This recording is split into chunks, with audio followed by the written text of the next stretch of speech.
Hey Joan. Hey Alex. How are you? How was your winter? Well, it was a bit boring. And you? Yes, more or less the same. Hopefully, now it's time for MotoGP. Yes. And you guys, are you ready for this season? When the adrenaline drops and the beasts hibernate, time slows down. The stitches sew a new skin.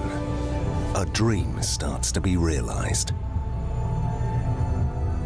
A colored world that paints new ambitions.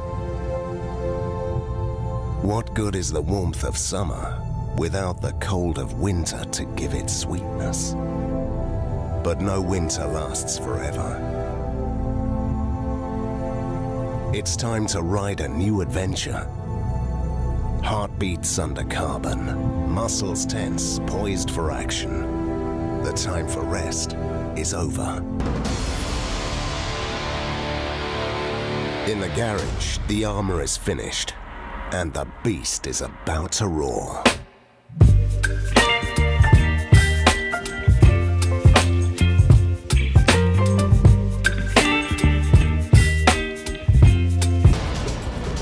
It's time to fight.